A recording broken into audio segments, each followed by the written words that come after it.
কিভাবে সাধারণ উপায়ে ঘরোয়াভাবে এই ভোগের আলুর দম রেসিপি বানানো যায় সেটাই আজকে আপনাদের সঙ্গে শেয়ার করব। তো এখানে আমি 500 মতো আলু এরকম বড় বড় করে কেটে নিয়েছি। আলুগুলো আমি সব এখানে একই সমান নিয়েছিলাম, সেই জন্য মাঝখান দিয়ে ফাল দিয়ে সবকটা আলুর পিস এরকম একই রকম সাইজ হয়েছে। তো আলুগুলোকে প্রথমে কেটে পরিষ্কার করে ধুয়ে জল ঝেড়ে একটা পাত্রে নিয়ে নিয়েছি। কড়াইতে সর্ষের তেল পরিমাণ মতো দিয়ে ভালো করে গরম করে নিয়েছি। আঁচটাকে মিডিয়ামে করে দিয়ে এবার এর মধ্যে কেটে রাখা আলুর পিসগুলোকে দিয়ে দেব।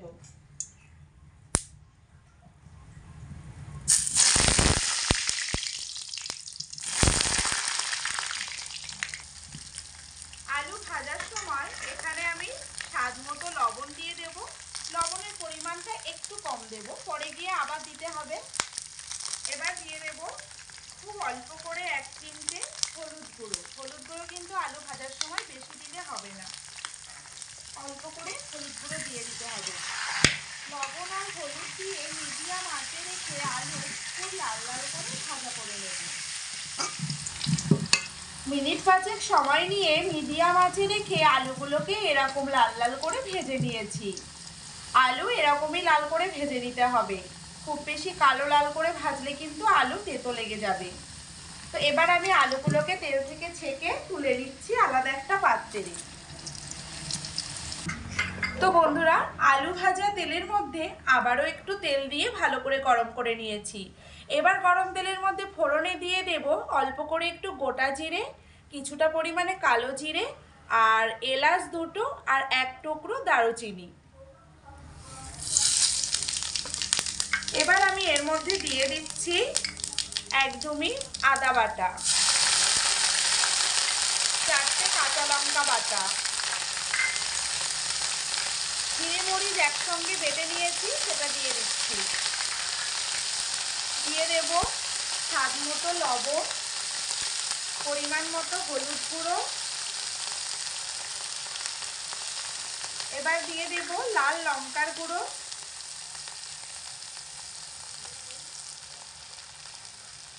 এবার এই সমস্ত মশলা যাতে পুড়ে না যায় সেই জন্য খুব অল্প করে একটু জল দিয়ে দেব। এবার এই সমস্ত মশলা লো আঁচে রেখে খুব ভালো করে কষিয়ে দেব। লো আঁচে রেখে এইভাবে অনবরত নাড়াচাড়া করে 1.5 থেকে 2 মিনিট মতো মশলাটা ভালো করে কষিয়ে নিয়েছি। মশলা থেকে দেখে নিশ্চয়ই বুঝতে পারছেন তেল ছাড়তে শুরু করে দিয়েছে। মশলা থেকে তেল ছাড়তে শুরু করে দিয়েছে আর মশলার কালারটাও কিন্তু খুব সুন্দর এসেছে। এই মতো অবস্থায় আমি ভেজে রাখা আলু মশলার মধ্যে দিয়ে দেব। এই সময় কিন্তু আমার উনুনের আঁচটা একদম লো হিটে আছে, কারণ লো হিটে রেখে মশলার সঙ্গে আলু কষালে খুব সুন্দরভাবে আলুটা কষানোও হবে আর আলুর মধ্যে সমস্ত মশলাপাতিও খুব সুন্দরভাবে ঢুকবে, আলুটা সেদ্ধও হবে খুব ভালো। আর মিডিয়াম টু হাই আঁচে রেখে করলে কিন্তু দ্রুত মশলা পুড়ে যাবে, আলুও গলবে না। তো এই রকম ক্ষেত্রে কিন্তু লো আঁচে রেখেই মশলাটা কষিয়ে আলুর মধ্যে সুন্দরভাবে কষিয়ে নিতে হবে। তো এখানে আমি লো হিটে রেখে আলু কষাটা মোটামুটি 3 মিনিট মতো সুন্দর করে এইভাবে মাঝে মধ্যে নাড়াচাড়া করে কষিয়ে নিয়েছি। তো আলু কষাটাও সুন্দরভাবে হয়ে গেছে। তো দেখুন কালারটা কত সুন্দর এসেছে আর এই সময় কিন্তু খুব সুন্দর একটা মিষ্টি গন্ধ বেরোচ্ছে। এই মতো অবস্থায় আমি এর মধ্যে পরিমাণ মতো জল দিয়ে দেব।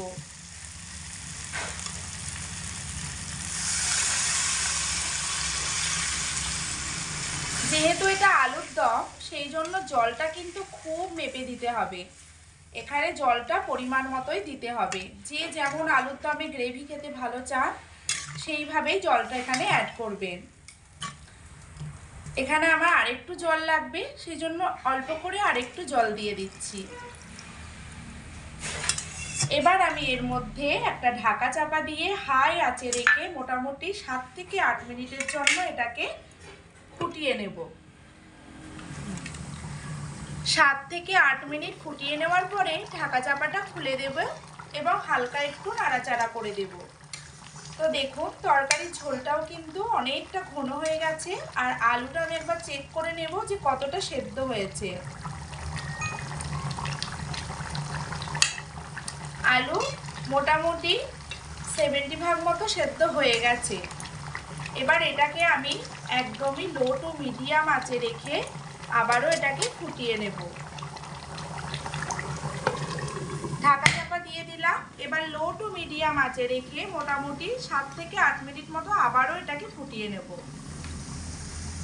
লো টু মিডিয়াম আঁচে রেখে আবারও 7 থেকে 8 মিনিট মতো আলুর দমটা রান্না করে নিয়েছি। তো দেখুন একদমই ঝোল কিন্তু শুকিয়ে গেছে। আর আমি এই 7 থেকে 8 মিনিটের ফাঁকে কিন্তু একবার নাড়াচাড়া করে দিয়েছিলাম। আলুও ভেতর থেকে খুব সুন্দর সেদ্ধ হয়ে গেছে, আমি চেক করে দেখেছি। এবার আমি এর মধ্যে আর বাকি দুটো উপকরণ দিয়ে দেব। এখানে চা চামচের 1 চামচ মতো চিনি নিয়ে নিয়েছি, চিনিটা দিয়ে দিচ্ছি। চিনিটা কিন্তু দিতে হবে, চিনি না দিলে কিন্তু স্বাদের ব্যালেন্সটা ঠিক থাকবে না। এবার দিয়ে দেব চা চামচের 2 চামচ তরল ঘি। যেহেতু এটা ভোগের আলুর দম নিরামিষ, সেই জন্য ঘিটা কিন্তু নামানোর শেষে একটু দিতে হবে। এবার এতে দিয়ে দেব খুব অল্প করে একটু গরম মশলা গুঁড়ো। 1 চিমটে গরম মশলা গুঁড়ো আমি এখানে দিয়ে দিচ্ছি।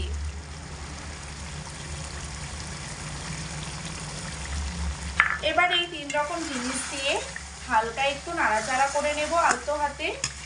আলুর দমটা কিন্তু আমার তৈরি হয়েই গেছে, শুধু এই 3 রকম জিনিস একটু এর মধ্যে ভালো করে মিশিয়ে নিচ্ছি। আর এই সময় কিন্তু আমার আঁচটা একদমই লো হিটে আছে।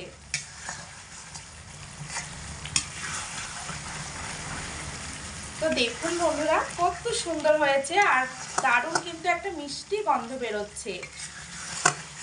এবার আমি আর বেশি সময় উনানেতে রাখবো না, এটাকে আমি নামিয়ে নিচ্ছি। তো আজ বন্ধুরা আমার এই ভোগের নিরামিষ আলুর দম রেসিপি আপনাদের সবার কেমন লাগলো তা অবশ্যই কমেন্ট করে জানাবেন। বাড়িতে একবারের জন্য হলেও নিরামিষের দিনে এই রেসিপিটা বানিয়ে খাবেন, দেখবেন খেতে কতটা সুন্দর হয়। আর দেখতেও কিন্তু অপূর্ব হয়েছে, দেখেই বোঝা যাচ্ছে যে আলুর দম রেসিপিটা আজ কতটা সুন্দর হয়েছে।